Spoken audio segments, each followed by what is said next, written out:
Hey friends, today's episode contains sensitive and graphic discussions surrounding miscarriage, pregnancy loss, and grief. For some listeners, especially those who have experienced loss themselves, portions of this conversation may be emotionally difficult. Please listen with care for your heart and note there is no shame in pausing or coming back another time. We're praying this story ultimately points you to the nearness of Jesus in suffering. We love you, and we're so glad that you are here.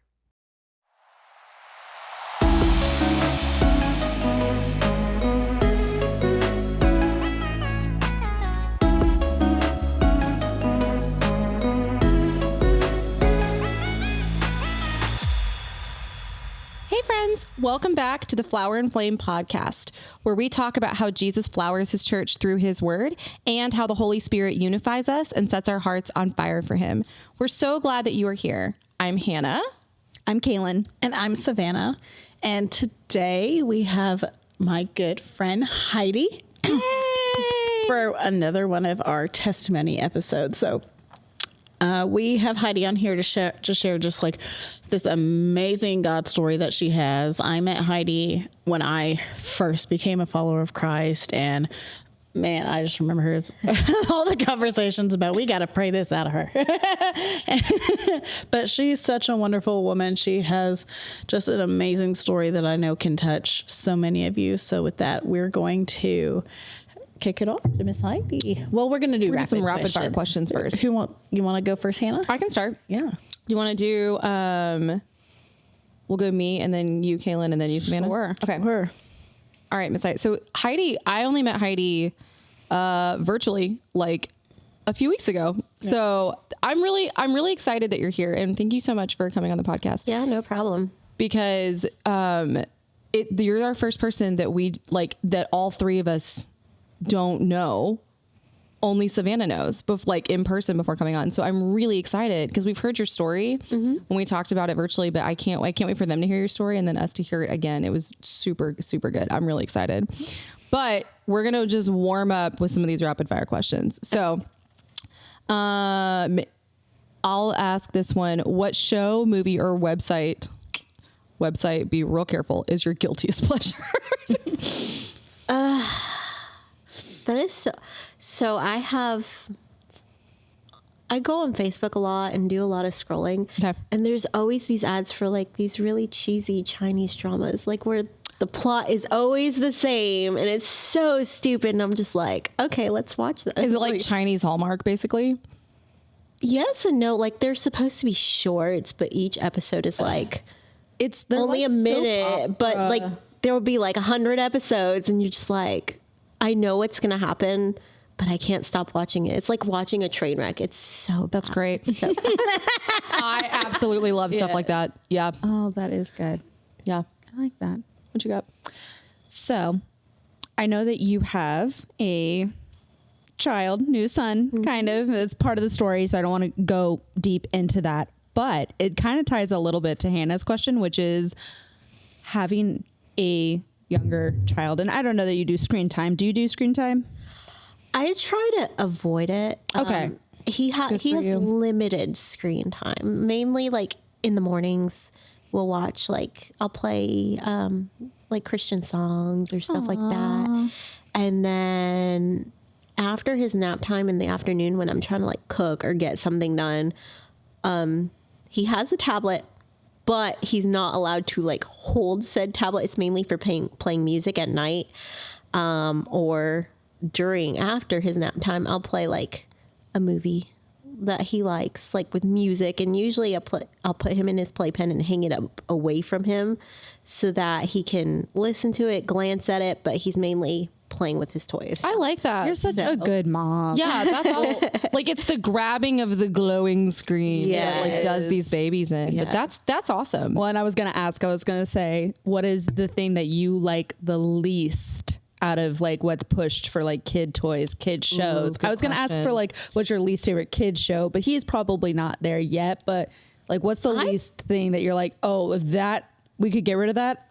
Good. Everything I feel like nowadays for kids is so overstimulating that I try to like go with the shows I watched as a kid.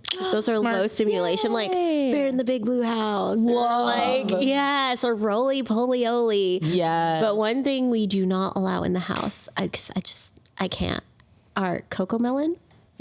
Yeah. They say that's the most Because it's so stimulating high show. stimulating. And Miss Rachel. I've heard that too. I cannot. Really? I've heard those are like the banned. Like most of my mom friends refuse to let their children watch either one of those Okay, I'm learning. for different reasons. But yeah, Coco Melon is like crack cocaine for babies. Yes. Apparently. Yeah. I knew that, but Miss Rachel is new. I've heard good, but I guess mixed now that I think about it. So, okay. Yeah. Thank you. Savannah. Okay, this one's a little specific because I know Heidi. You're on the floor. What is your favorite, like either from Kung Fu Tea or like just any kind of like boba tea house type thing? Go to, like, you might try something here and there, but what you're like, I don't want to think about what I want. Go to drink. So I love, like Savannah said, I love boba tea. Yes. Love it. Love it. So whenever I'm in the area, I do go to Kung Fu Tea and get a winter melon milk tea with a milk cap, low sugar. Like I do like the minimum amount of sugar because you can control like the sugar level At those What's a places. milk cap? So a milk cap, it's like almost like a creamy foam on top, but it's salty. So I know that sounds weird, but like with the winter melon, like if you mix that it, sounds it's really like good. the perfect like balance of salty and sweet. I feel like I'm going to so have to good. try this because I like taro. That's my go-to. I like taro as well. That's usually, but I feel like that would actually add winter melon with a milk cap. now. Okay. Ooh. I still haven't been brave enough to try the beans. I'm not brave enough to do it. What's The red beans? bean the or red bean? tapioca? The red bean. Oh yeah. Not brave So enough. You can add red bean to it, and it's like most people are like, "Ew, beans," because they look like little kidney beans, Yeah. but they're sweet. Oh. Like I don't know how so they it's do like it. a texture It just thing. It freaks me out. It's a texture thing. If you are not beans used to in your having to boba. like chew something, and don't do it. But if you, Well, the boba is the tapioca boba. Yeah. The milk tea is like the liquid drink that you're drinking.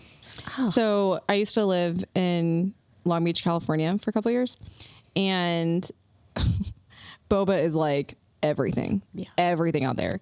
And so I didn't know what it was because we have the boba shops that we have now. But prior to that, like when I moved to California, we didn't have any of that. And so I went with a friend to go get boba, like our first month living there. And she's like, you need to try boba and you need to like it. That's how people are going to like you here. And I'm like, okay. That determines if you're going to be accepted into the Western culture. 100%. And this girl was like, she's much younger than me. I love her dearly, but she's used to drinking all of her drinks iced. I'm not. I pretty much drink all my drinks hot. And so when I hear is actually much more close to Asian culture. yeah, Funny enough. also she's half Vietnamese. And so Well, okay, maybe it is different. but that's a very valid point. But I think that I will bring up to actually a her the lot next time of- I talk to her. Like traditionally, I think for friends I know who've personally lived in China and Japan, both of them were like, you can't find ice unless you go to the Yeah. convenience store and you buy the yuppie tourist ice drinks that they sell to I've seen basically the videos of yuppie that. tourists. Otherwise, you go somewhere, they're like, here you go, here's your glass, that's cool. Or your hot tea options. That's it. That's all. And my then you'd be like, husband oh. swears with boba tea that I tried to kill him before we started dating. We went to a convention and we went to a restaurant and like in the food court, and he was behind me and he's like, well, I'm going to have whatever you were having. Cause like at the time we were just friends and like all of us were there. And I was like, well, I want a Thai tea and pad Thai plate. Yeah. And so they're like, do you want boba in it? They asked me and I said, yeah. And so they made mine with boba. Well, he asked for the same thing, but they didn't ask him if he wanted boba in his.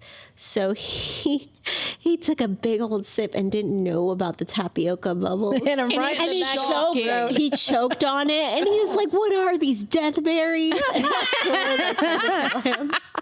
No, if you don't, and I like, my friend was trying to explain to me that it's like little tapioca balls, and I was like, I don't know these You have words to tell people that you're it's like saying to me. gummies. It's like gummies. But if you're not prepared, It's terrifying. And you don't imagine sipping something that you're supposed to chew. Like, that's a weird thing to get your brain around. Anyway, yeah, I get that. I also felt that way, but I had put all my boba in hot tea. And I was like, why do people like this? This is disgusting. And then finally my friend was like, well, normally they put it in cold tea. And I'm like, honey, the only cold tea I know of is sweet tea from the South. Like, I don't have a category for, That and you're not doesn't putting exist in my boba in vocabulary yet. Anyway, now I'm good. I've learned the ways, and I also like taro tea, or I like basic milk tea, and I put boba in it. But to be fair, you had that in California before we here in the South even got it. I don't think like milk tea, that kind of stuff hit. Well, they were calling it bubble tea for a while, Probably. which annoyed me. I'd say like, would you say like right before COVID, and then it was like post COVID, we got those establishments in the South. But like otherwise, I feel like I saw it when I went to like the Atlanta airport, and I was like in Atlanta or at the Atlanta airport, and I'd be like, ooh, this is some culture, and I don't get this in Tennessee. So go figure. But I mean, sure, in California, way ahead of the curve as far as getting that kind of stuff. I know they are cool. Unless you're just like a natural, like, I love tea. Like, we all know I live vicariously through Jesse's tea house. So, oh yeah, you need to get us onto that. Yeah, I do. It's a YouTube video, and it's beautiful. And when they come back and say, I'm going to get an tea orange. Yeah, you were talking about the tea orange. So I know, Heidi, I know Savannah's obsessed with tea. So I'm guessing, are you pro tea or coffee? I like my coffee, but like way back in the day, I was conceived in South Korea. So I like to joke and say that you're Korean. I like to joke and say that I was born in the US, but like I was conceived in South Korea. And so I like to joke and say there was something in the water, because like I love it. When it comes to like Asian culture and Asian food and just everything about it, like there's a lady who runs a restaurant where I'm from, and she's Korean, and I would order my tea, and she was like, oh, do you want honey in it? Like, and that's so disappointing for them. They're like, do you want honey or sugar in it? I was like, no, that takes away from the flavor of the tea. And she's like, yes, good. So she was like so excited about that. And so, I'm a tea person. I used to order tea leaves from Tivana and just do all the things and have the pots and the kettles. And I've heard it. I mean, you do it on this Etsy. way. I've been getting mine on Etsy. I've been getting a lot of them on Etsy, but there are certain like rare ones that you can't find, like or just like herbs, because like herbal medicine is like, it's not considered in the category of tea, it's considered in the category of an herb. So it's like Fenswell or something like I was looking for. Couldn't find it. Only one seller on Etsy had it. And I was so grateful. That specifically is for making an oil infusion, but oh, okay. So yeah, I've heard matcha's like this too. I'm dabbling in matcha. I'm not there. I'm not as crunchy as 99% of my friends are, but I've heard it's like a meditative process. Like, when you really get into tea to make it correctly, not just make it and if you're doing I think it's cool. It's a process. You can get instant matcha, but that's not the matcha. I do cheat and go to my local coffee house and order. They have a Lucky Charms matcha, and it's like one of my favorite things. It's so good. It's an iced matcha with, of course, like milk, and then they put toasted marshmallow syrup and white chocolate. That sounds bomb. And it tastes like the milk from Lucky Charms, but with like so good. So yeah, that sounds phenomenal. Oh, that's awesome. Well, awesome. So thanks for letting us get to know you a little bit. Yeah. So let's just go right into it. Let's hear about, and we want to remind the audience that a testimony is not your life story. Right. That is different. A testimony is you saying, this is what I've gone through. This is, the things that Jesus has brought me through. And this is why he is who he says he is. Right. So with that, we kind of always like to kind of just like tell us a little about early childhood, like your upbringing, like your social upbringing, your religious upbringing. Give us an idea of like the background, upbringing that you came from that kind of started forming your journey. Yeah. So, I was raised in church, like from the very beginning. My grandfather's a Church of God pastor. So it's always been something that like I've been around, I don't want to say like that was drilled into me, because that makes it sound like I was forced. Right. And I wasn't forced. Like, it was just something I grew up around, and I was like, yes, this is for me. This is what I do. This is what I am. This is where I go. So Church of God, grew up in a very, very, very small village in New York, upstate New York. And I say village because it is literally, the population is so small, it's still considered a village. Like, That's not awesome. even city, it's village. Like we're talking like Smaller than We're town. talking 200. like, yeah, under 200. You've got like cow pastures and horse farms for neighbors. Nobody locks their doors. You can walk everywhere. Just like one of those, like, be home before the street lights come on. Yeah. And you're good. You let your kids run around. But I was the only minority. Like, you think New York, there's going to be like lots of different culture. No, I was the only minority. So, Rural New York, that would make rural, sense. Yeah. So I did get bullied a lot, or like, there were people who would say things. I remember in the 3rd grade, one little girl, after gym, we were getting drinks from the water fountain, and she said, well, I wouldn't want to drink out the same water fountain as a black girl, like, in front of everybody. So that's the kind of, like, That girl learned that at home. Yeah. that's the kind of environment that awful. I, as far as school wise and friends wise and stuff like that, was in. And then for a while, I lived with my grandmother, because my mom moved down south and I did not want to go. I was just like, no, I have friends here. And by now I was like in the 9th grade. So like, I grew up with these people. I knew these people, and I was like, I don't want change. I don't want to go. But then my uncle and his wife were expecting, and my grandmother would usually move down for a few months to help with the new baby. And so she was like, I'm sorry, but I'm not leaving you up here by yourself. And I was like, why? I could ride the bus and walk to school and take care of myself. And she's like, nope, you're going to have to move down south with your family. And I was like, oh, well, okay.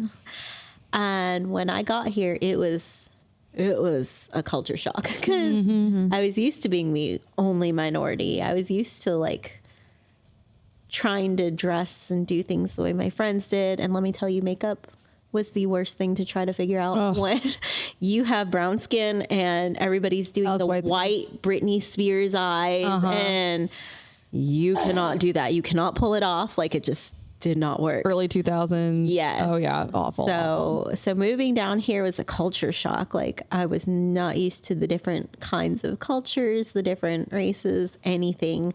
And it was so bad that when we drove by the high school, I had a panic attack when I thought about having to go there. And I cried, and I told my mom, I'm not going. You cannot make me go. I am not going. So she had to enroll me in private school when I first moved down here for the first half of 10th grade before I was able to transition and go to the public school and go to the big high school. So I spent half of 10th grade in a private school and the other half in public school. So that's basically, how I grew up. And your grandparents stayed up north, or were they already down here too? So my grandmother, like I said, she stayed for a few months, but then she moved back up north. Okay. But eventually, I think my senior year, she did move down south with us because she was getting older, and by herself up there. And so she did move, but.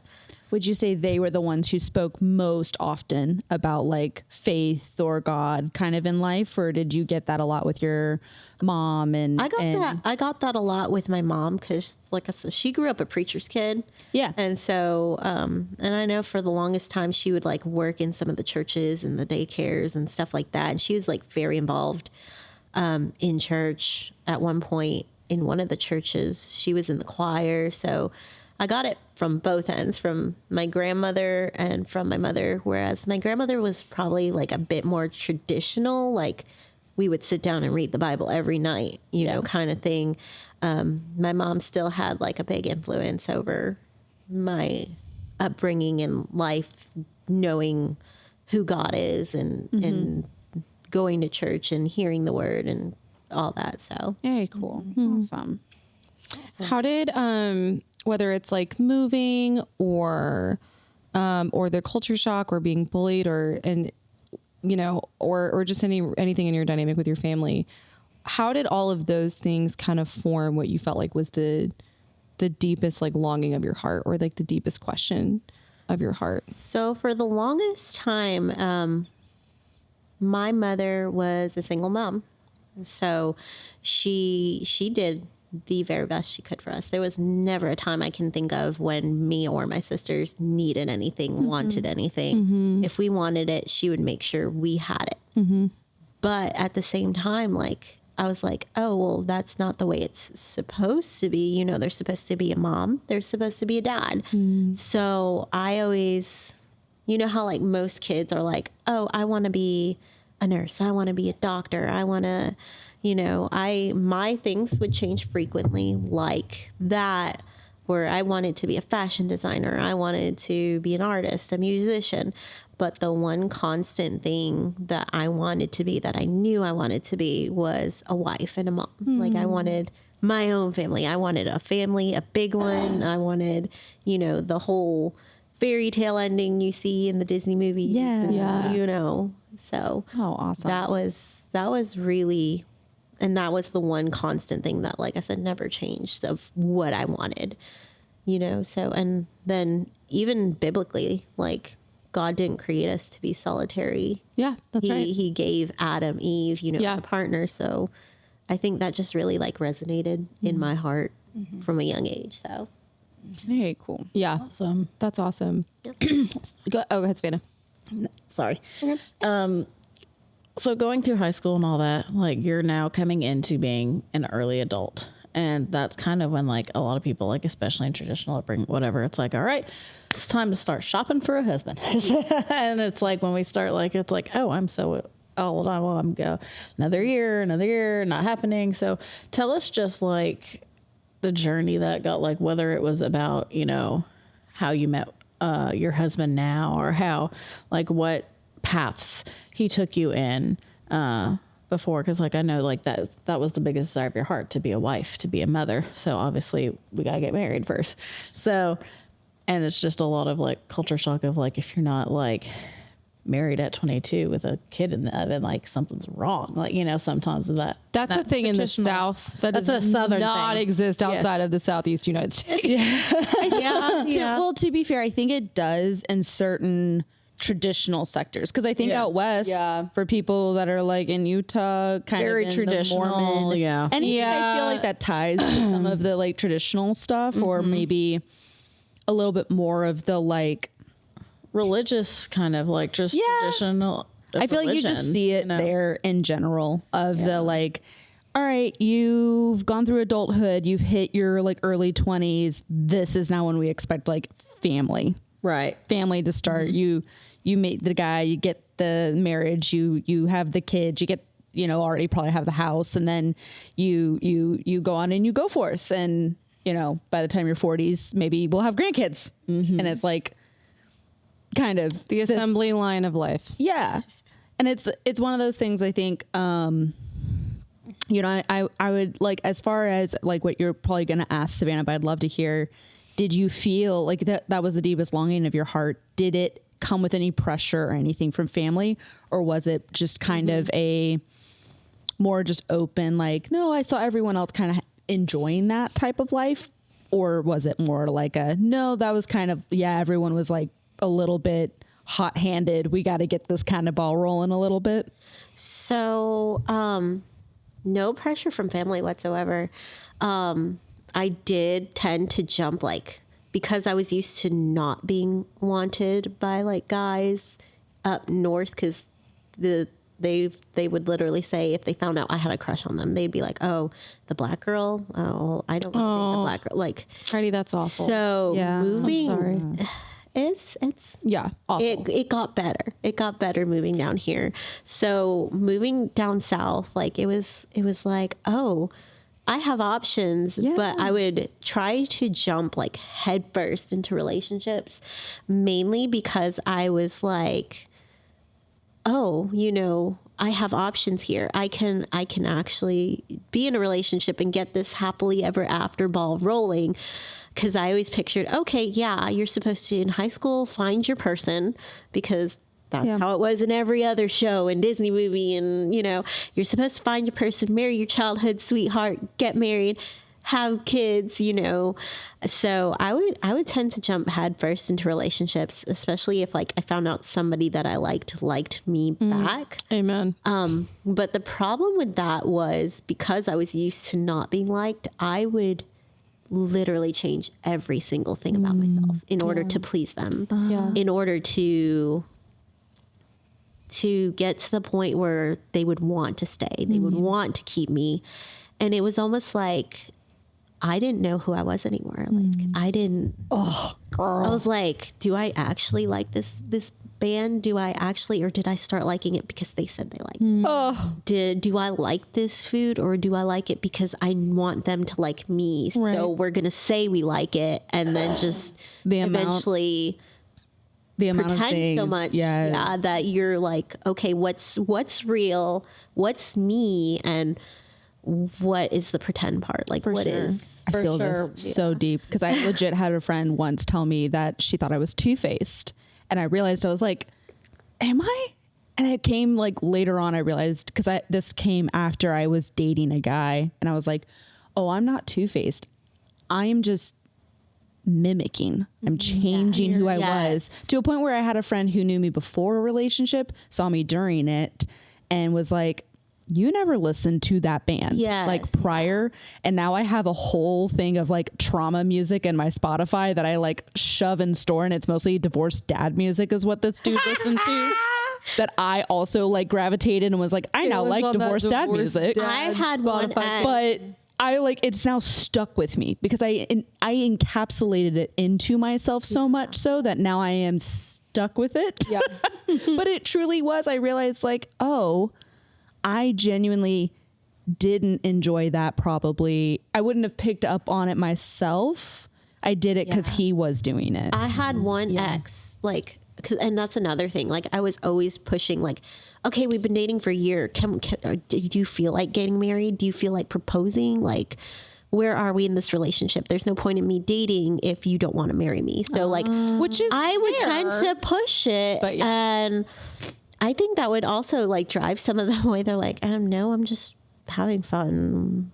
Because at this point you're in like the 18, 19 sphere, kind of getting like, to 20s. Yeah, early 20s. Like, okay. And at one point, like I had an ex-boyfriend, and once again, like I changed everything about myself. He liked jazz. I hate jazz music, but I would listen to it, be like, yeah, that's so good. Like, and now I look back, I'm like, I hated this. Like, why am I listening to this? Like, jazz is weird. I couldn't. And we actually got engaged. Like, I had gone to the point where I kept pushing, and he was older than me. Like, I think I was 22 and he was 30 or about to be 30 or something. Yeah. So I was like, okay, he has a job, he has a house, he has a car. Check. We've been dating for 3 years now, let's get married. Or I think we had been dating for 3 years. I was like, and did you guys go to church together or have any like similar Christian community around you? So that was one of the things that like I would push aside, like, because he was not a Christian at all. I feel like he was atheist. Okay. I'm trying to remember now because it's been a while. It's been a while. But I think he was atheist to the point where I was like, oh, let's just sweep this under the rug. It doesn't matter because he's willing to marry me, and then I can have what I want. I can have my happy ever after. I can have my children. I can have my house. You know, he was even willing to let me like help because he owned a store, a little local store, and he was willing, if I helped at the store, to let me stay at home and be a stay-at-home mom. So like we brought, so really those was giving you the dream plan, right? So we had talked about those things, but anytime God got brought up, or my grandmother was always, because she grew up a preacher's wife, you know, she was always like saying, you should come over and watch this sermon, or you should come over and listen to the Bible. And he would be nice and like fake to my family's face, and then turn around and be like, your grandmother's crazy. I don't want to go there anymore. Like and I was like, sweep it under the rug. Like, just get past this point, and we're good, So I like, that was even one of the things that I would change about myself, or my expectations, or the things I was looking for in a husband. Like, I was like, oh, it doesn't matter. I'll fix it later. Yep. Right. I was just going to add real quick. That reminds me of a verse of something that Jesus says. It's Matthew 6:24. No one can serve two masters, for either he will hate the one and love the other, or he will be devoted to the one and despise the other. You cannot serve God and money. Yeah. And that's true, but he's also referencing idols. Mm-hmm. Like, it's not money itself, but it's what rules the love of your heart. It's like what 1 Timothy 6 says, that money is not the root of all evil, but the love of money is the root of all evil. Yeah. And so if you take out money and input something else, that is what I used to do. Like I was putting relationships on pedestals, on the pedestal, to the point where, like, I was like, and there's no room. Yeah. There's no room for God. And I just want to add that real quick to our listeners, like, especially our younger ones that are listening, like, because it's just such a relevant point. It's when you are a believer and you choose to have a relationship with Jesus and follow him, like, it's not that you can't love other things. It's not that you can't, like, enjoy things that make you happy. But at the same time, like, Jesus is a wonderfully jealous God, and not in the sense of, like, he's a tyrant who enslaves you to himself and is like, there can be none but me. But he is like, I love all of you with all of who I am. Right. And I would love to have that be reciprocated. You love me with all of who you are. And so he does not share his throne, and not just with other people. He doesn't share his throne with anything else. Like, idols are a ginormous deal from Genesis to Revelation in scripture. And so when we've all done it, we all do it. We all put other things in place of God in our heart. But when we do that, you can almost always find a correlation between my spiritual walk has not been doing well, or I haven't been going to church, or I haven't been hanging out with my Christian friends as much, because something else is ruling that part of it. And I was going to say, because I want Savannah's point to be made, but I love Heidi's point about what it did for your ex, now ex, but at the time fiance, of he showed that beautifully, because he was like, I despise hearing what your grandmother has to say. Yeah, so that's a good point. It's kind of a good point to show that, like, if you're walking through a time where you find you're disliking church, you kind of despise hearing things you used to hear, and you're kind of having this hard heart, it's probably because something else is set forth in your life as an idol. So it's a good check engine light. It's a good check engine light to that. Also, what the scripture's saying there is that it also is you, like, other people too, but that despise kind of will prevail and kind of come out, even when you're probably trying, like, he was probably trying to be nice, and he was probably trying to be like, this is probably how the family's going to be. I understand this is how her family is, but to a point where he was like, I really have to say this to you, because there's clearly something else he's put forward, to the point where the Bible literally tells us, like, people are going to despise hearing it. Yeah. Like, because if another is before it, it is not something they're going to enjoy being called out on or hearing. Yep. And him picking up on that is crazy. Like, that it kind of hit that way for him. Yeah. So you've just shared a little bit about that part of your story, about how really you were placing your identity in your relationship statuses. You were placing a lot of your identity and your self-worth in these relationship statuses. So tell us about, like, where the why in the road happened, where God gave you the different, like, this is what I say about you, and this is what you have been saying about yourself. Yeah. Where did God change that from, my relationship status is what defines me, to where what Christ says about me is actually what defines me? So it was actually, pretty far into the relationship status defining me stage. 'Cause I finally found somebody who appreciated me for me. And we got engaged and then we got married. And I was like, okay, we're married. We have a house. I have a job. He has a job. We're making ends meet. It's time for children. Like, I'm 28 years old. It took this long to get married. It's time for children. Like, I should have had them way back. Like, and that was just like my mindset. But at the same time, I did have the conversation with my husband before he was my husband. And I said, okay, what's your church or Christ and upbringing? And so I didn't want to make the same mistake I did with the ex who called my grandmother crazy, because my grandmother's very dear to me. So right. And to be clear, Heidi's talking about, she left that fiance. Yes. They ended relationship. Yeah, we're on a new relationship, which she's married to. He was based in Christ, but it was a different kind of set. He grew up Catholic, but he didn't really have a strong faith base. It was, his mother was more like, I will go to church as long as I agree with the church. Anytime the church will point out something I don't like, we're going to move to another church. It doesn't matter what denomination, kind of thing. Oh, that's hard. Yeah. So at one point he grew up Catholic for a while, and then another time he was in a Baptist church for a while. So he had the idea of God, but he didn't have a relationship with God himself. Yeah. So I was like, good enough for me. Let's do this. Better than the last one. You say the name God without disgust, so I'll take it. Yeah. Yeah. But another thing about him is he didn't make me have to change who I was, or I could like my own things. And I'm like, oh, I really don't like this thing that you like. And he'd be like, cool. Well, what do you like? So yeah. Wow, I can like things. I can do something myself, and you're not going to run away. So we did get married, and I was like, I want to be better than I was before. I want to be an example to him, because I did at that point realize, okay, I've been on the fence for a long time. I need to pick a side, because we do need to eventually pick a side. And I was like, I need to pick a side, and I'm picking God's side. So I really need to be a better example for my husband and for my future children, and really dive into bettering my relationship with God. So that's where that why came in. And I was like, okay, we're going to go the narrow. We're going to do better. We're going to be better.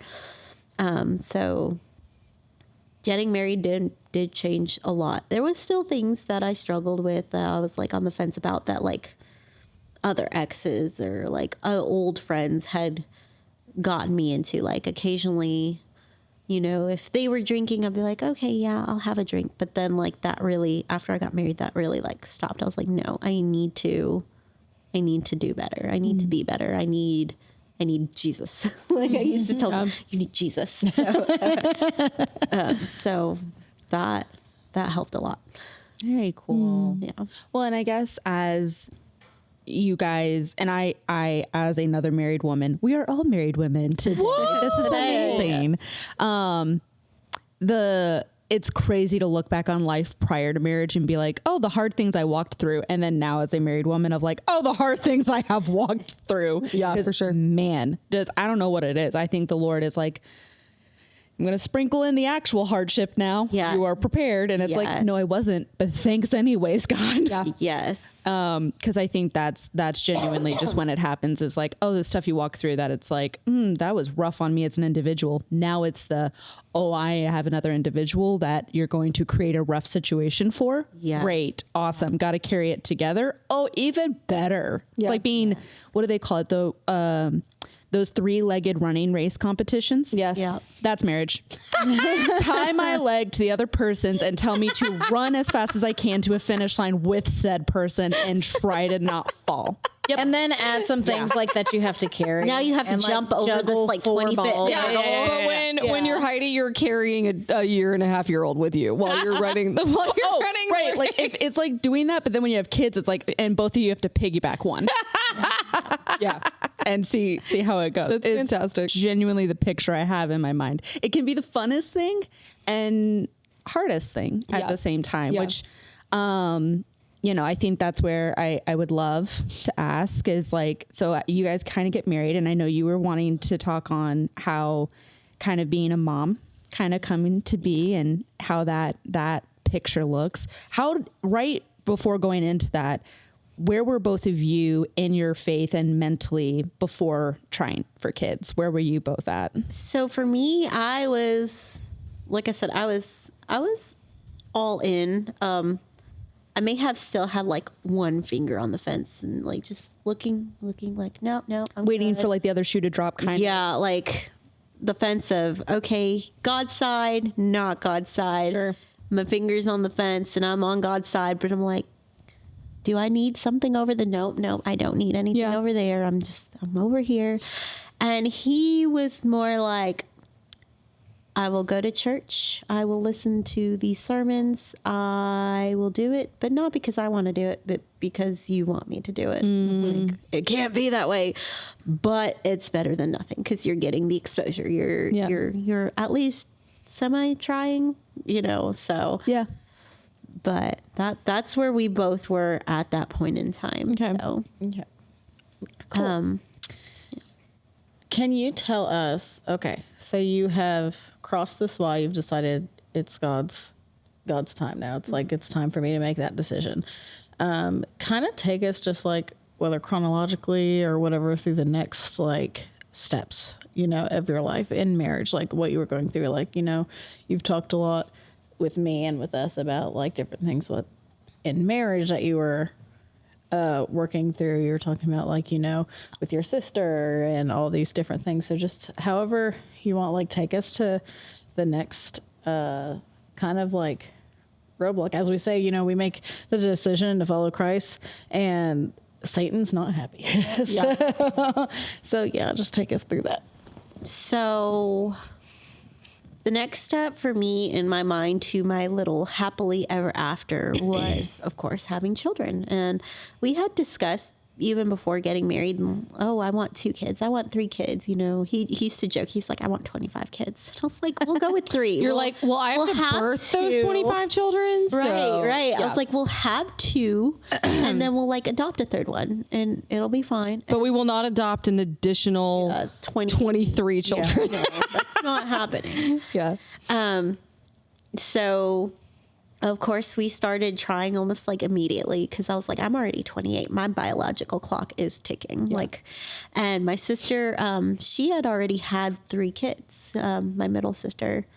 And so I was like, this should be easy. You get married, you have kids. It's what you hear. It's what you see. You don't really ever see anybody struggling, know? And so after about 2 or 3 years of no children and trying and measuring ovulation cycles and just checking this and checking that, we finally decide to, go see a specialist. And my OB sent us to one, and because they said that I more than likely, because my cycles weren't regular, that I more than likely had polycystic ovarian syndrome. Even though I didn't have like the painful periods or anything like that. They did see some cysts on the ovaries. So they're like, that could make it difficult and you might not be actually ovulating when you think you are. So we went to a specialist and they put me on a Clomid cycle, which is like a medication that almost like forces you to ovulate. And we got pregnant right away. And I was like so excited. I took a pregnancy test because my ovulation strip, they say like your LH strips, one of the many tests that you do, it showed like bright and it wasn't supposed to be bright yet. So I was like, well, they say that can happen if you're pregnant. So I took a pregnancy test and it was positive and I was so excited. I told my husband right away. I told my mom right away. I was like, I'm sure this baby's a boy. Like I had already in my mind. And I started looking at baby clothes and all the things. And So I was just so excited that I started like taking a pregnancy test daily. And they went and they measured your HCG and it was good. And so then I was working at the salon with Savannah at the time, and they were going to do another HCG test and it needed to double. So I remember going to the salon with Savannah and I was like, you guys need to pray. I was like, you guys need to pray right now that this test, that my HCG doubles and that the baby's fine. So, we all prayed and I got my results in shortly after we prayed. And it did double. It was barely doubled, but it did double. And I was like, okay, everything's great. Things are going great. This is the way it's supposed to be. I'm finally on the path to my happily ever after. And that was on a Friday, I believe. And so I'm the type of person, like, I need to see physical evidence of things to like grasp onto it. So I kept taking pregnancy tests, even though I knew already that I was pregnant, even though we tested the HCG levels. And I remember Saturday testing it and the lines started to fade. And I was like, I don't think that's supposed to happen. That's not supposed to happen. And so Sunday, at the time, we didn't have a home church, and we were doing church at my mom's house. So we would go and watch a sermon on TV, and then we would each pick praise and worship songs to listen to. And my brother-in-law, he picked this one song, and I always have to ask you, Savannah, because I forget. Thy Will by Hillary Scott. Yes. Fantastic song. Which, of course, she wrote because she was going through a miscarriage. And that morning I had tested and the lines were basically non-existent. Yeah. And I just remember bawling when he picked that song out of all songs. And I was just crying. And my mom was like, what's wrong? What's wrong? And so, I told her, that the lines are going away and that I was pretty sure I was losing the baby. So that Monday, coincidentally, we had a doctor's appointment with our fertility specialist. And because we had talked about doing sperm transplant, like not transplant. Not like IVF. Yeah, not the stage before IVF. Right, it's like a transplanting of the sperm to directly. Yes. So there's no egg retrieval and then implanting and then putting it back. There's just trying to let nature take its course kind of thing. Right. But they do like weed out the ones that are viable or like not moving or the really good guys. Yeah. Give you the good guys. So we had been on the schedule to do that that Monday, but then I had gotten pregnant already. And so I remember going in there and they tested my HCG levels and they're like, we are so sorry, but you're losing this baby. You're in the middle of a miscarriage. So we sat down to talk to the doctor and he's like, yeah, you're good to go for the transfer. And I was like, I'm literally miscarrying right now. Wow. What do you mean? Like, don't I have to wait a certain amount of time? And he just glances at the computer and he's like, oh yeah, I guess we'll wait a couple weeks. And I just remember looking at my husband and I was like, the thing we're not, I was like 5 minutes of your time that you could have taken. Right. Just to look at my chart before you open your mouth, please. Yeah. So I looked at my husband and I just kind of shook my head and he's like, well, we need to talk about some things. So we're going to wait on this, And so we immediately went home and we're like, we're not going back there. Yeah. I was like, I'm not, I just, it just felt really like, kind of like a slap in the face. Yeah. Like you're supposed to be my doctor and you don't know. Yeah. So I started my cycle that weekend and we started looking into other fertility clinics and we found another one and we explained everything to them, including why we were looking for a new fertility clinic. And they're like, we will take care of you.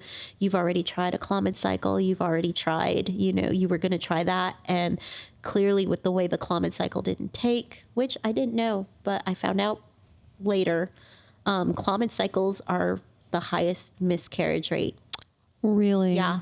Well, that would have been, the things, and it goes back to the beautiful, like, leading you out of that place, because it's like they clearly didn't even educate or give you that before going into this. So you had this, like, going into knowledge of, like, oh no, I got pregnant, instead of they could have been like, by the way, things sometimes with these can go this way. Right. And I had never known anybody to have like a miscarriage. Like all my friends were younger. So I was like, does this happen? Like, why is this happening? Like, it was just like a shock. Like, I was like, no, you're supposed to get pregnant. You're supposed to have a baby. Like, I legit never had a friend talk about a Clomid cycle. I don't mind saying this on the internet. I'm 32, but legit till 30s. Yeah. Until a friend tried having a second child and was struggling with, it's called second child infertility. Yeah. Yep. Secondary infertility. And started doing that of a Clomid cycle. But prior to that, nope, never even came up, never heard of it before. Yeah. It's crazy. Like, it's things I'm like, I feel like we should know. Yeah. But it's just not ever discussed. Right. So you guys, the new clinic though, that one, you guys both like connected with the new doctor that you really loved. She was just great. And she was like so understanding. And she was like, you know what? We're not even going to bother with the transfer. We're just going to do straight IVF. Like, okay. They're like, she was like, because I don't want you to get your hopes up again and this not work. So we're just straight to IVF. We're not going to make you keep doing this. So I was like, okay, great. You know, when can we do this? Like, 'cause I was at this point, I was determined. I was like, I am going to be a mother. Mm-hmm. And that's which is funny because like this longing for family is still on the throne of your life. Right. And it's almost like, Lord, I will be a mom. That's literally what I was going to say. It was like, I'm not asking you, God. I'm going to be a mother. telling you. I'm telling you. This is going to happen. Like, I need to be a mother. This is what I'm supposed to do. And I'll add that real quick. Not everyone who pursues fertility treatments, like, is doing so in any kind of rebellious heart. Yeah. No. That's just, I know that this is just where you were spiritually. It's not obviously where you are now. Heidi's just beautifully laying out the fact that she's like willing to say to other people, I did allow it to not keep me closer to God at the time. Correct. Right. But people do like whose hearts are open to what the Lord has still pursue fertility treatments. Right. And it's between you, your husband, and the Holy Spirit, like, for what works for your family with that. Yeah.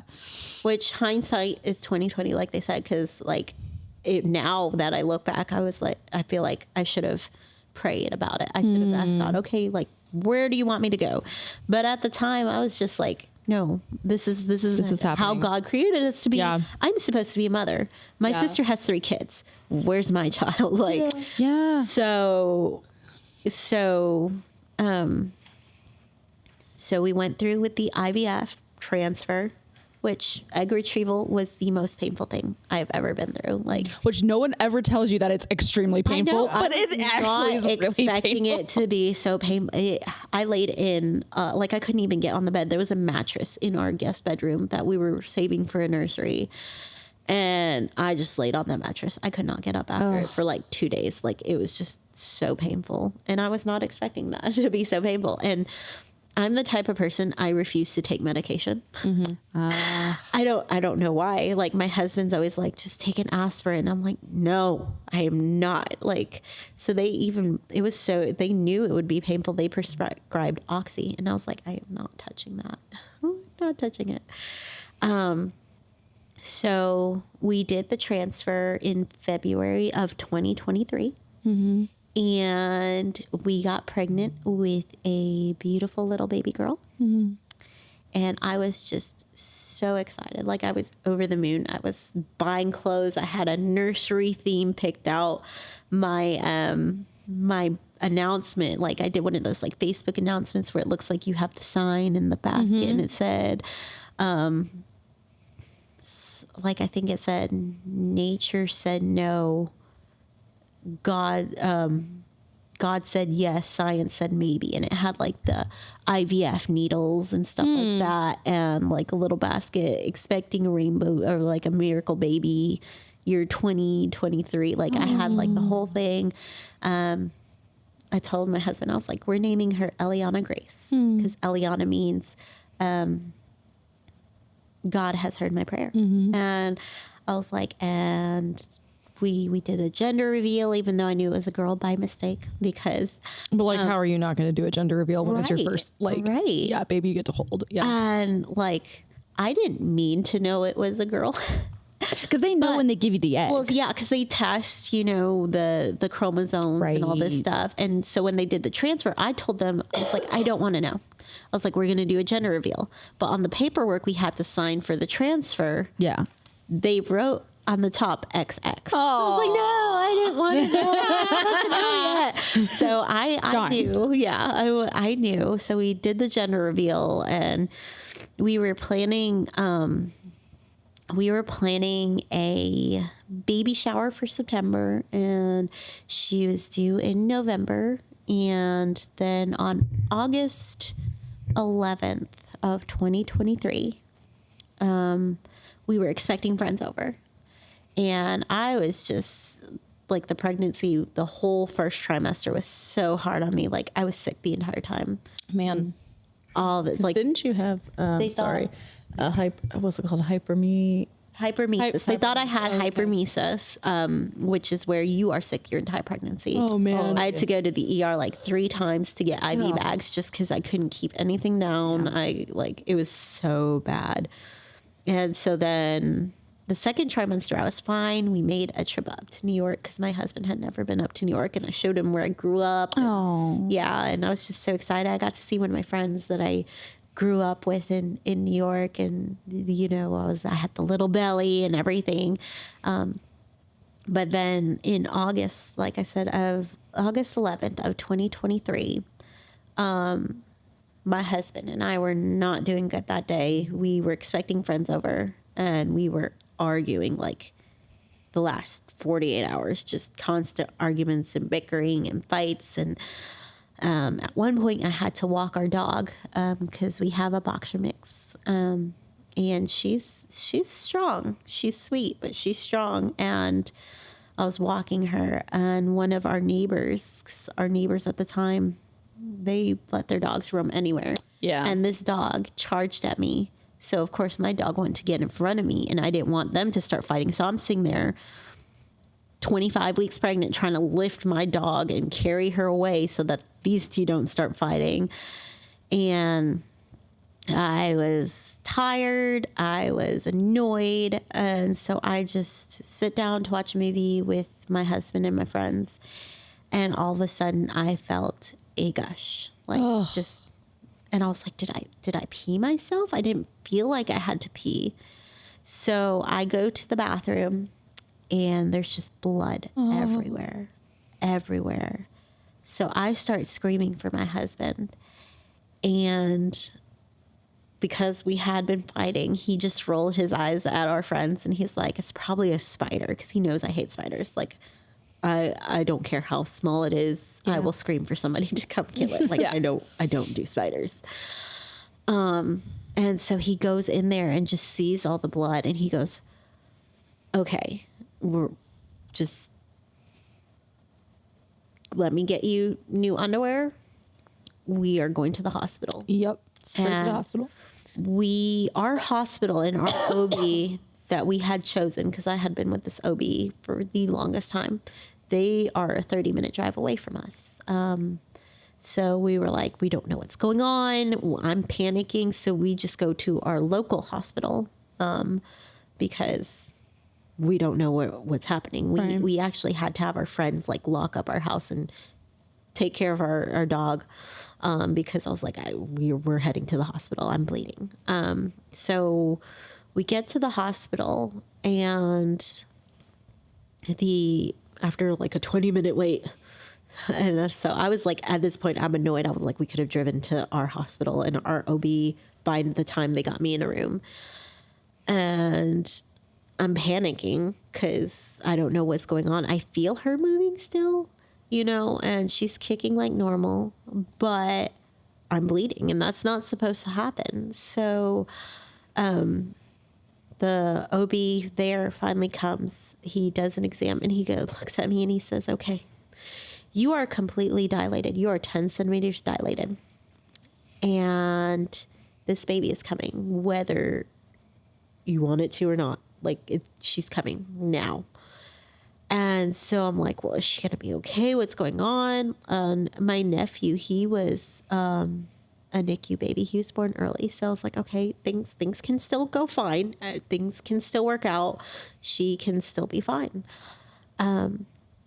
So they put me on magnesium and gave me steroid shots for her her lungs to start developing faster. They hooked me up to a monitor, and they're like, we're going to try and keep you from having her as long as possible. And at the time, I hadn't had any contractions, no pain. Like, I didn't even know I was dilated. But they put me in the room, and the contractions start to come, and they're coming closer, and they have her hooked up to a heart monitor, and she keeps just wiggling away from it because she never liked heart monitors or anything.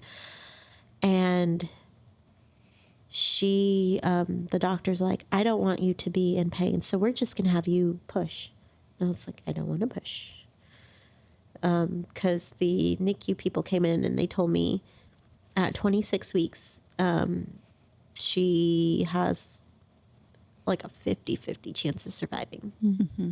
By 28 weeks, that chance goes up to an 80% chance. Mm-hmm. And I was like, okay, we are 25 weeks and 1 day, or 5 days. No, sorry, 6 days. I was like, I just need to hold on past midnight, and then she'll be technically 26 weeks. Then she'll only have 2 weeks in the NICU. And I was like, I don't want to push. Like, I looked at that doctor and said, no. And he's like, no, it's okay, push. And I was like, no. And he's like, push. And so finally I push, and the sac came out, but my water had not broken. Mm-hmm. So they manually broke my water. And when she came out, her umbilical cord came out before she did. Mm. I forget the medical term for it now, but that is deadly for both the mama and the baby. So they had to try and hold her back up in me and rush me to do an emergency C-section. And they put me to sleep. And I do not do well with anesthesia. So when I woke up half groggy, the doctor came and he looked at me and he said, I'm so sorry. She did not make it. Mm. And then I went back under, like, because I have a hard time waking up from anesthesia. So when I woke up again, there was a lady in there, and it's a local ministry called Footprints on the Heart, and sweetest lady. She took handprints and footprints of my baby, and she helped my husband give her first bath. And they provided me with like a cooler so that they let me stay in the hospital for 3 days with her. And I could either put her in the cooler so that she could last a bit longer, preserved wise, and not decay, or I could hold her, whichever one I wanted to do. And I just held her for 3 days.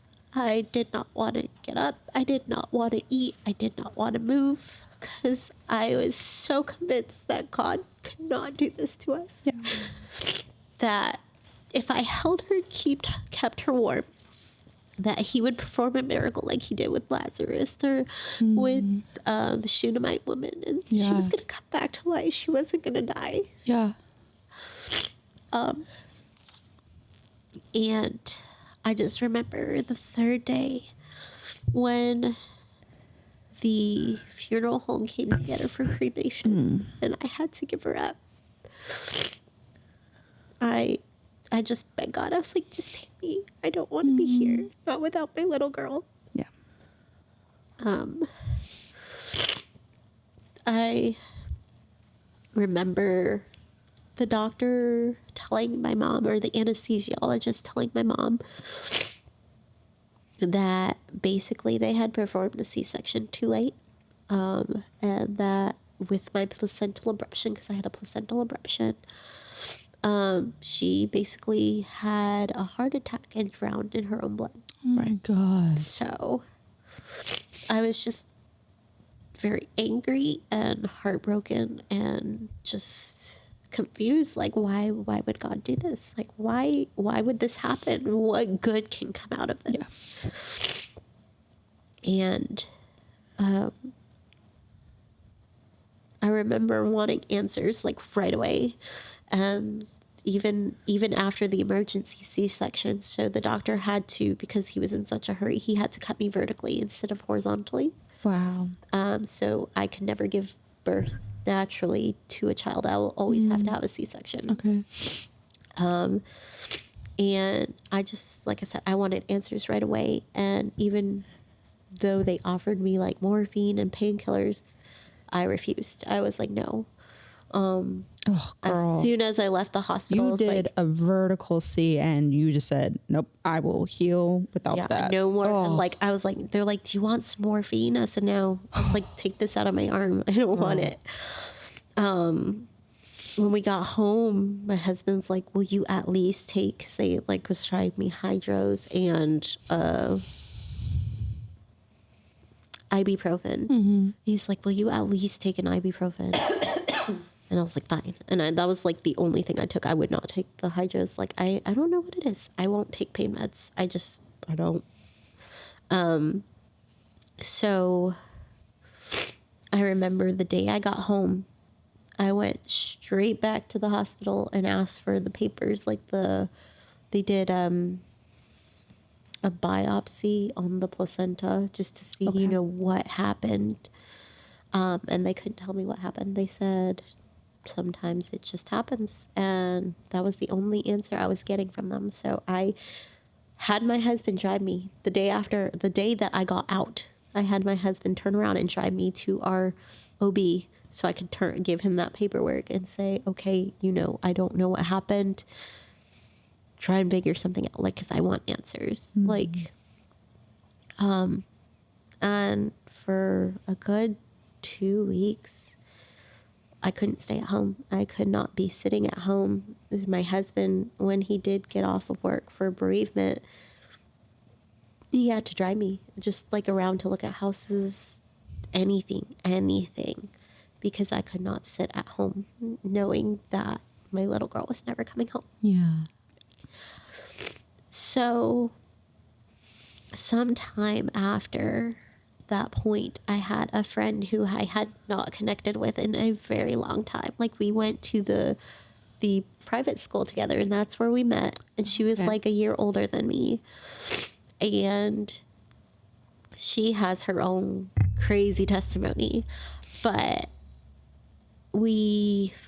she saw on Facebook, you know, where I had lost my baby, and she came over to visit me with her children, and she had gone through a loss where she birthed twins and they died. Oh, like within days of being born. God. Like, they were born early and they died within days. And she actually had to leave the funeral of one child to go to the hospital because the other one was not going to make it. Oh, That's so horrible. She really knew what I was going through, and she invited me to a Bible study, and that Bible study was online, so I didn't have to go anywhere, and it was something to do because I did not want to just sit around and do nothing. Like, I could not sit around and do nothing. And so I was like, okay, I'll go to join this Bible study. And it really helped me grow closer, you know, to God, like, and try and find some good, you know, out of losing my daughter. It got to a point where I was like, I can be angry and I can be confused and not know what happened and just turn away from God, or I can trust that He's doing something. Even if I don't understand it, He's doing something, and things are going to turn around and get better. And that's what I chose to do. So I literally dove into like any Bible study, in any Bible study I could find. And there was this one group on Facebook called Footprints on the Heart. Or not Footprints on the Heart. That was the one who came to the hospital and did fingerprints and footprints. Waiting for Baby Bird. Okay. And it is an infertility group for women who suffer loss or struggle with infertility, whether it's primary or secondary infertility. And they're like, it's crazy to see how many women, you know, who go through infertility or the same things I did, or like, because when you're growing up, you don't hear, excuse me, you don't hear, I know somebody who went through miscarriage, or I know somebody who lost a child. Like that's not things that most people talk about. So you don't know how many people actually go through it, and it's 1 in 4. And I didn't know that. And so she's so great. Like, they have forget-me-not boxes for women who lose a child. And it comes with a Bible study as well as a little package of forget-me-not seeds. And that's so beautiful. Little things. And I remember at one point she decided she was going to do an online Bible study called Women of the Sisterhood of Infertility, where we study like all the people who in the Bible went through infertility. Which there is a lot. There are a lot. A lot of women. Yeah. So we studied that, and I was like, wow. And I remember there was this one aha moment where when we started it, she would send you a package with like all the printed papers, a little journal to start, you know, taking notes for the Bible study. And there was a sticker, and it said, "This stick does not define you," and it's a pregnancy stick. So good. And that's really good. She brought up what you did. She said, "Where are you placing being a mother? Where are you placing your children? Are they on this pedestal to where this is all you care about? This is what you want? Or are you trusting God to bless you with children who are His, and He allows you to steward them?" And I was just like, wow. So that night, like, I literally prayed. I was like, God, if you bless me with children, please do not let me put them on a pedestal. Let them always come after you.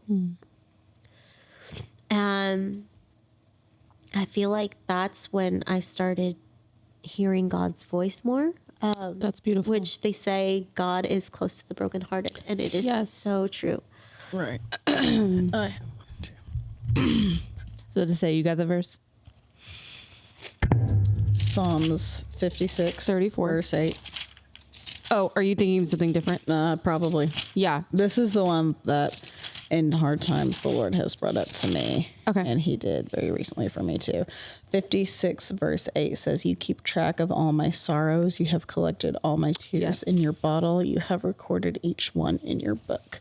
So that really helped me through a recent loss. Knowing that, like, it's not for nothing. Like, the loss is even recorded. It's not just the good things that are recorded in there for a purpose. Yeah. Oh. Which one were you thinking of, Hannah? Well, what you were referring to, No. Heidi. Close to the brokenhearted. I was like, I remember if Kaylin or Heidi said that, is Psalm 34:18. Yes. But what I was thinking of, and I'm going to say this delicately, is Psalm 66:18 that says, "If I had cherished iniquity in my heart, the Lord would not have listened," which is there's nothing wrong with wanting to be a mother. Right. But with the understandable position you put it in your heart, again, any one of us would have done the exact same thing. But that idol becomes iniquity. I find it interesting that you're like, I could finally hear the Lord's voice. Yeah. When you repented of it and you were like, I don't want this to ever come before you again, whether you choose to give me a child or not. And I think that's really beautiful. You surrendered that, and now all of a sudden you could hear the Lord. And I think sometimes if we're struggling, sometimes, not all the time, but sometimes when we're struggling to hear the Lord, the reason can be that there's something that we're holding on to more in our hearts than to himself. Sometimes there are seasons where the Lord just hides his face for a while to teach you how to seek him. Christian mystics, which makes it sound like they're new agey. That's not what I mean. But that term they use is called the dark night of the soul. And it's this idea that the Lord seems to be distant from you for not any particular reason that you did, but to teach you how to seek him and how to not depend on other things when just him. But sometimes the reason we can't hear the Lord's voice is because we are holding on to something deeper than him. And he's not punishing us with that, but he's like, you're looking for satisfaction in the wrong places. You're looking for life in the wrong places. And if you want to find abundant life, let go of the thing you were holding on to and hold on to me. And now we're really abiding and able to hear the voice of the Lord. But even in that, like to Savannah's point, God doesn't just bottle up your tears. Like when you haven't done something wrong and you're grieving, he bottles up your tears all the time because he loves you. Like even no matter what leads you to weep, the Lord adores you, and sorrow and suffering were never his plan for us. That's a product of the fall. That's a product of our decision to be our own gods. And so your suffering is not like your suffering and losing your daughter was not because of your sin, but at the same time, the Lord walked with you in it, and you opened up your heart more when so many women in your position would have just completely shut their hearts off and been like, nope, Lord, you are not for me. Mm-hmm. I think that's incredible, Heidi. Yeah. Which I would love to ask if you are comfortable sharing, Heidi, at this point, because you're now kind of open to what the Lord has to show you and like bring forward and process. Did you go to him with, hey, why? Did you go to him with the why then? Why my daughter? Or was it more of a wrestling through, okay, where do I go from here, Lord? It was more of a, where do I go from here? Because at that point, I was like, I may never understand until we join you in heaven why she had to go. Yeah. So I could put my own perspective on it and say, oh, well, maybe it was to draw me closer to you. Maybe it was because I put her on a pedestal. But at the same time, then I felt like that would be not very like, that would be like God coming, like in my perspective, it was like God coming down and I'm gonna punish you because you did, and that's not who God is. It's like missing the point. So yes, at that point, I was like, I don't know. I may never know. Maybe she would have suffered. Maybe she had some sort of illness. Like there are so many things I could speculate as to why she left. But at that point, I was like, you know what? Whatever the reason, she's there with you now, and I will get to see her again someday. Along with our other baby that we miscarried. Yep. Mm-hmm. So at that point, I was just like, okay, God, where do you want me to go from here? Because we had 4 embryos, 4 still left out of the 5. And I started to pray, and I was like, Lord, do you want to give us a baby naturally? Is that it? Do you want to show your power and say, hey, she didn't conceive for 5 years. She was diagnosed with PCOS, but look what I can do. Right. Do you want us to try again with the embryos? Because they are, to me, they are life. 100%. Baby, Yes, those are children that are waiting to come, that you allowed to grow. So do you want us to transfer another embryo? And I began to pray for signs, for him to tell me, to speak to me. One way he has spoken to me frequently is when I ask for signs. Usually it's through a dream.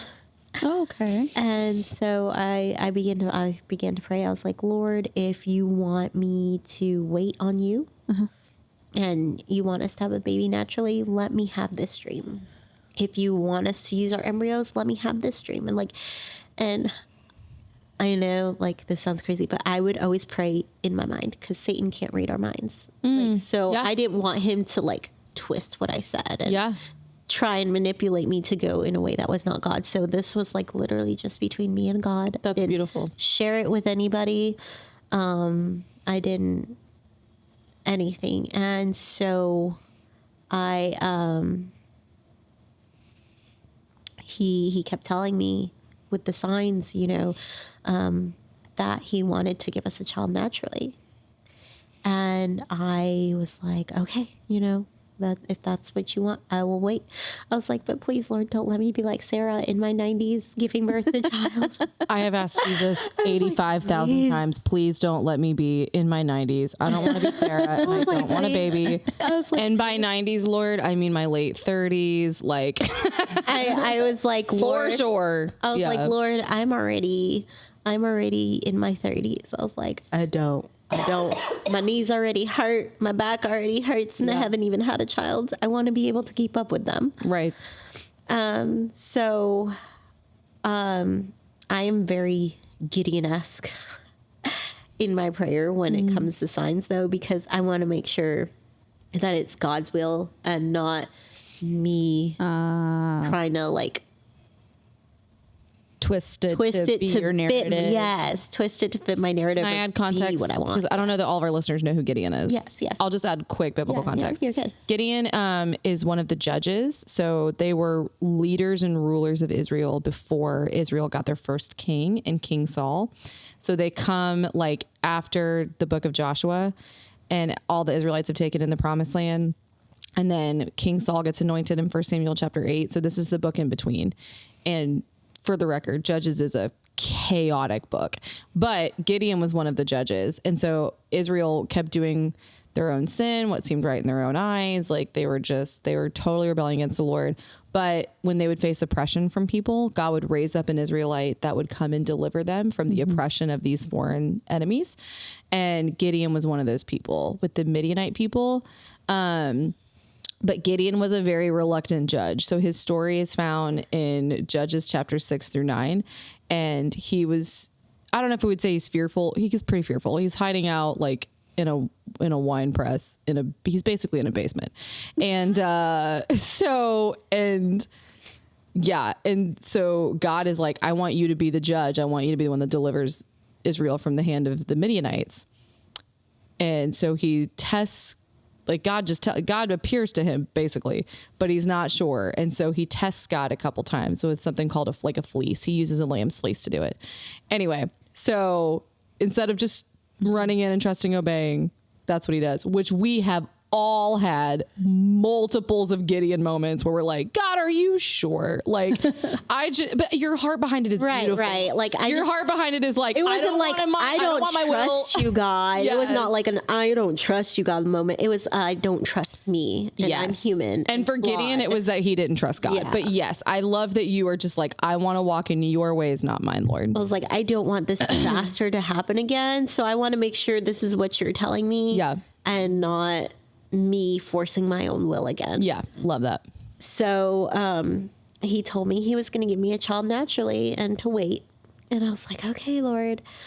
And I had even gone to multiple people that I know, and like, which this just goes to show like how flawed we are as humans. I had gone to like other people and asked their opinions, and they're like, well, you know, you have embryos. Maybe God means for you to use your embryos because they're already babies. And I was like, well, yeah, but he told me to wait, you know, and that he was going to give me one naturally. And so the more I would hear it, like the more I'd start to doubt myself. Like, did I really hear God? Like, what am I? You were having an Eve moment. I was. Did he really say that? Yeah. I was like, is it me? Did I hear that myself? Because when I heard God say he was going to give me like a baby naturally, it wasn't like I'm God, right? Like that deep voice. It was like more of a whisper, like your own voice. Yeah. And so it's not what most people expect. So I was like, I don't know. I want to make sure this is you. So I started to pray again and asked for signs. And at one point on that online Bible study that one of my friends had invited me to, the one I told you about before, one of the members was prophesying, and he said, I see the number 6 for you. And then he goes, no, 7. 6 or 7. Like he wasn't sure. Like it was one of those things that kept like floating between 6 or 7. So I was like, what is that supposed to mean? Like, okay. And so I remember really like asking God one more time. I was like, I'm going to ask you one more time, God. One more time. But this time I prayed, if I'm supposed to wait on you and you're going to give me a baby naturally, let my mother be wearing a gray dress. Like I picked colors that I knew she had, but weren't colors that she wore frequently because I wanted to make sure, that it wasn't a fluke. Like, oh, she always wears red. So I said red subconsciously thinking, oh, I'll get my answer this time. I said, if I'm supposed to go ahead with the transfer, let her be wearing blue. If you just want me to stop asking and to shut up, just let her be wearing flower print. And so that day when I went to go see my mom, she was wearing a blue flower print dress. And so I was like, okay, God, I'll stop asking. But you did say we could go ahead with the transfer. So I'm going to call the doctor because that can take like months. And so when we first went to the fertility clinic, they were like, well, I don't know how, but at some point between you giving birth and before, you're no longer immune to chickenpox. So you're going to have to get another shot. And I was like, okay, not a big deal. Get a shot. 2 weeks later, we do the transfer. We're good. No, that is a 2-shot thing. So you have to get 2 of them and you have to wait a month in between each shot. And then you can't do the transfer for another month after. And so I was like, this is really dragging out, Lord. I thought you said go ahead with the transfer. Why does it keep pushing back? And this was back in 2024. 2024, right? Yeah. 2024. So the beginning of 2024, almost a year after we did the transfer for our little girl. Yeah. So we ended up signing up to go to a conference with the Waiting for Baby Bird. And there was it was the Sisterhood of Infertility, but this time it included her husband to give like the male perspective of suffering from infertility. Because sometimes it's not the women who suffer the infertility, it's the man. So we were at the conference and they had these raffle baskets. And her father whittles rattles. Like he didn't always, but he just started whittling, and usually he would whittle a rattle and it usually would come with a prophecy for someone. And that was in one of the giveaway baskets for Sarah. Like, because each basket had a theme. There was Sarah, there was Hannah, there was Rachel. So I remember I think I dropped over $300 on raffle tickets. I was like, I need that basket because I need a prophecy to confirm that it's not just me. Going like back once to that again, tangible that, need. I'm gonna take it. One of but that, in a like- spirit, in a spiritual way. Yeah. yeah, like I need confirmation. I need to know it's not just me. I need to know, like, I need confirmation. And I begged God. I was like, please let me get the Sarah basket. And I remember she was drawing for the Sarah basket, and I was sitting there at the edge of my seat. I was like, please. I was like, I have like a bunch of tickets in there. I put almost every single ticket in that Sarah box. And I did, like, I spread it out. I put like maybe 2 in Hannah and 2 in Rachel, but like $300 worth. And each ticket was like $1, I think, like in that Sarah basket. And I did not get that Sarah basket. And I remember being so disappointed. I was like, how am I supposed to confirm now? Like, I want somebody else to tell me. I can't be the only one you're telling this to, because I'm flawed. I make mistakes. What if I'm wrong? And I was like, and every time we try to do this embryo transfer, it keeps getting pushed back further. So, but God was not done. I won the Hannah basket, which I only put like 2 tickets in. Yeah. It was like, what the heck? Like, go figure. Yeah. But I remember in that Hannah basket, there was a beautiful swaddle that said, for this child we have prayed. And there was a picture frame with a rainbow and flowers. And it said, for this child we had prayed. And just like other little things, and a rainbow baby onesie. For this child we had prayed, you know. And I was like, okay, what am I supposed to do with this? Is this for the baby? Is this to show like that the transfer is going to work, you know? And one of the ladies who I became really good friends with, who was one of the moderators for that Bible study with me, because I did that Bible study twice. The Sisterhood of Infertility, I did it twice. The first time going through it, like learning. And the second time I volunteered to be a moderator just to like help other women. Yeah. And we became good friends. And she had been buying other moderators in that group gifts of faith, you know, that they would too get their child, or they would, you know, whether primary or secondary infertility, that they would get past that loss. Like, so she said, she came up to me after I had won the basket, and she said, I have been praying, you know, asking God what to give you for a gift of faith. And he will not tell me. He just keeps giving me this Bible verse. And it was the verse where God tells Hannah through Samuel, not through Samuel. Was it Eli. Eli. Yeah. I was like, no, Samuel's her child. Yeah. Her child. Yeah. Through Eli, because you have trusted me with this child, I'm going to bless you with many more. And that just like struck a chord in my heart. I was like, is it because I trusted you with my daughter, you know, with the loss, and not asking why, not sitting there like getting angry at you or turning away from you. I trusted you with that. And are you going to bless me with children now, you know? And so we went home. Like, it was a 2-day conference. So we stayed at a hotel that night, like the night before. And then we went home the next day. And I just like went home with like so much more faith, like, and so much more like excitement. Like, I don't know, like I felt renewed. Like it was just really, really good. And I know at one point I started like looking at names again for babies, which I hadn't done since my daughter. And I had a girl's name picked out, but for a boy, I was like, Lord, I'm stuck between these 3 names.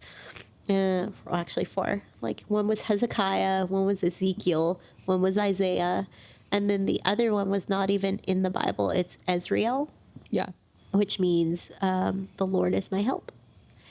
And so I got on Bible study one night, and the leader of the Bible study, he said, okay, we're going to study Hezekiah. And I was like, oh, that's one of the names. And then at one point he was like, okay, now turn to Isaiah.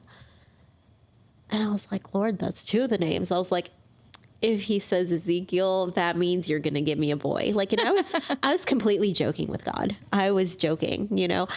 And then the leader starts talking about Ezekiel. And I was like, okay, it's going to be a boy. I said, I'm convinced God has humor. Yeah, he does. I mean, he does, but I'm like, yeah, you're funny. So I was like, okay, God. I was like, so which name do you want me to name him? And he said, Ezriel. And I was like, okay. I was like, well, if you're telling me to name him Ezriel, I said, what do you want his middle name to be? Because I have no middle names picked out. And God said Jacob, which some people say it means trickster, deceiver, but other people say it means coming on the heels of their brother, which could mean that he was, to me, it could mean that he was coming on the heels of his sister. And then 2 weeks after that conference, I was driving and God said, go take a pregnancy test. I was like, psh. I was like, the last time me and my husband were intimate was the weekend of the conference. I was like, why do I need a pregnancy test? But okay, if you said go take a pregnancy test, I will. And I went and picked one up and I like hid it because I didn't want my husband to see or like be like, why are you buying a pregnancy test? I didn't want like anybody to know because like, what if I was crazy? What if I was hearing things? And I was like, I trust you, God, but I still don't trust me.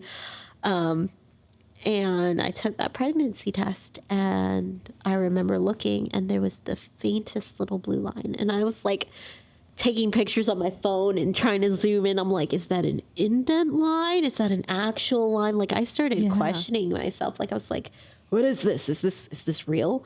I was like, so I drove to my mom's office at work and I had the picture with me. I was like, do you see this? Do you see this? And she was like, is that what I think it is? I was like, I think so. I don't know. I was like, it's really faint, but I think so. And that weekend we were going to a different like conference, just me and my mom. It was for women and it was called Transformation. And it's like for deliverance of different things, whether it's like addiction, gambling, anger, unforgiveness. Like you go and you work with other ladies and you get delivered. And so we were going to that weekend and I was like, she was like, we'll have to test when you get back. And it's funny because getting back would be the Saturday that was my husband's birthday. Oh. So we went out for ice cream when we got back for my husband's birthday. And I couldn't wait. There was a Walgreens right across the street. So it's like, I had to stop at Walgreens for a second. And I ran in there and grabbed the box with 3. I was like, I'm going to make sure it had like a digital, the like line, and then like the happy face or frown face. It's like, I will know for sure. And I just got home and they always say tests in the morning. I was like, no, I'm testing at night. I need to know. Right. And I know. And I tested and that blue line was very evident. Like it was there. And I quickly like dry it off, like wipe it off, put the cap back on and put it in a little box. And I'm like, I have another birthday present for you to my husband. He looks at me. That's like, so no. sweet. He's like, no. And I was like, yes, open it. Like, and I was like kind of recording him and everything. And he's like, no, because he was still, I think, struggling with the loss of our daughter. Like, Yeah, so he didn't want to get like, miscarriage affects so both excited. spouses. Yeah, he didn't want to be so excited to the point where like he got excited for nothing. Yeah. But like he opened that box and he just like, I think it took him a while to like really let it like sink in, because after our daughter passed too, we both went to counseling called biblical guidance, you know, and while I feel like I was progressing, he was still struggling with, why would God do this? You know, if God is as good as you say he is, why would he take our daughter? Yeah. Like, why would he cause death? And I would talk to him all the time and say, you know, God doesn't cause death. Right. Sin caused That's death. right. Yeah. So it's a consequence that we're still, you know, going through. I said, but we don't know why. But we maybe we'll learn the answer in heaven. Maybe we will just be so happy when we get to heaven that it won't even matter to us anymore. 'Cause, you know, all the worries of the world are supposed to fall away once we get to heaven. And death is a worldly worry. That's right. So that's right. That's really good. So we might not ever think to ask when we get to heaven, because we'll be reunited with her anyways. So there were a lot of scares during the pregnancy, and I had to go to high risk. And once again, I suffered through hyperemesis with the constantly being sick. Like most women gain weight when they're pregnant. No, I dropped about 10 pounds. Yeah. But then at 36 weeks, they said, we're going to take him early because, you know, you are high risk. And at 36 weeks, my son Ezreal Jacob was born at 6 pounds and 5 ounces. Yeah. And he was born blue, but he had a set of lungs on him. So I knew he was going to be okay. And I was like, God promised you to us, so I know there's nothing going to happen. Yeah. But it was still a struggle, like, while carrying him. I was like, is he moving? Is he, like, why are you, like, but he was born, and I feel like it helped my husband a lot, too, because after I told my husband, you know, all these prophecies and things, and God was faithful and followed through to where, like, he saw the evidence, you know, I think it helped him grow a little bit closer in his walk with God too. But to clarify, God's promises always. To clarify real quick, the 6-7 prophecy. That's what I was about to say. Speaking of the prophecy. Yes. So that conference was in June 28th and 29th, which June is the 6th month. And I found out I was pregnant in July, which is the 7th month. So that's what I'm thinking it was meaning. That's awesome. Yeah. Well, and the time it takes to fertilize an egg, me and Savannah had talked about that. I think after it can be within like a 1 to 2 week, and it's a time frame that it takes for the implantation. So he's like 6 or wait, 7. Maybe final by That's cool. 7 because you were on that cusp. Yeah. That's my favorite part. I just love that it was like this hidden thing that God was probably doing that you were like, I'm not going to be able to catch this till probably afterwards and see it actually. And the fact of the basket being the baby that, you know, the one that we've prayed for and what you said your daughter's name was. Yeah. And it's like, God's like, I've been here this whole time. I never forgot. It's been here this whole time. Yeah. It's just crazy. Thank you so much, Heidi. Well, I got one quick question before we wrap up. True. We have the final. Yeah. Well, it's kind of a 3-part in one. Okay. What is the main thing that you want our listeners to take away about Jesus after sharing your testimony? Like, if you could communicate one thing about him based off what he's taught you in your story, tell that to our listeners. Also, / what is your favorite thing about Jesus that you've learned? So the one thing I take away from this whole experience is that God will never leave you. You may think you're by yourself. You may think, why am I alone in all this? But he's always right there. I mean, even with loss like this, his son was perfect. He watched his son grow here on earth and still had to let him die. That's like beautiful. For us, because he loved us that much. Yeah. So how much more does he love us to give us his son that me, who carried a child, or like some of our listeners maybe who carried a child for such a short time, you know, and it hurt to give them up. How much more does he love us, you know, that's so good than that. Yeah. That hits hard. That's so good. Man, thank you so much. This was you have a very powerful and beautiful story. Thank you. I think it's more common to talk about it now, but I think infertility is something that only recently in the last like 15, 20 years, people have really started to openly talk about. Yeah. But I know several women who have walked through miscarriage or women who have buried babies about the same time you buried your daughter, and they need this story. Like there's a couple that come to mind right now that would probably weep their soul out listening to your story. And I think they listen to the podcast, and just to know the joy and the trust that you have in the Lord when you've had to walk through the most unimaginable thing ever, which is burying your child. Like, that is stunning. And the way that you do that and are able to seamlessly connect it with the reality of the gospel, and that it's the gospel that gives you hope. Powerful. Thank you so much, Heidi, for coming on and sharing with us. Anyone else have final comments?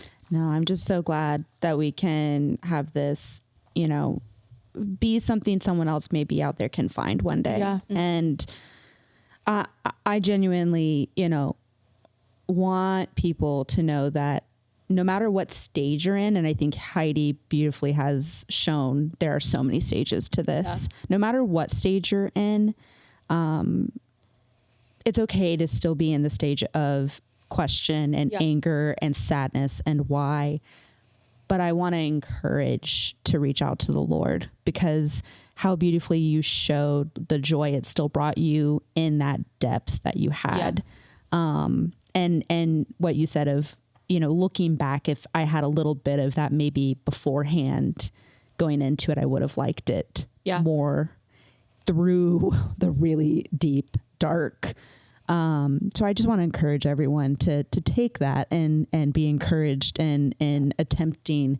It's not easy to, and there are communities to walk through with it. Yeah. And some of those that have been mentioned here, if we can, we'll probably try and put something out there. Yeah, we'll put them in the show notes, because they sound wonderful. So we'd love to kind of drop something for them. Yeah. But to find that too, I think that's the biggest thing. I want to just make sure everyone knows that that's why we have each other. Yeah. That's why the Lord blessed us with this community. Yeah, I really feel that. So thank you. No problem. Okay, my friends, this was our last testimony of season 1. Mm-hmm. A great one to end on, honestly. Yeah. Thank you. Good powerhouse. So guys, it's officially May, and we are in the last month of season 1, and season 2 will come out first for ideally. We're still aiming for the first Wednesday and the third Wednesday of every month, but running from September to May. So we've got one more episode this month, our last conversation episode, and then you will see us again for regular episodes whenever the first Wednesday of September is. But thank you so much, Heidi. All right, guys, if you love today's conversation and you watched us on YouTube, go ahead and like and comment, subscribe, and ring the notification bell so you will not miss our next episode. Like I said, we're not doing regular podcast episodes during the summer, but we are going to blow up your feed with a lot of shorts. So stay tuned. We're learning. Okay. If you found us on other podcast sites like Spotify or Apple Podcasts, make sure you subscribe and leave a review below. And finally, if today's conversation encouraged you, please share this episode with a friend. Seriously.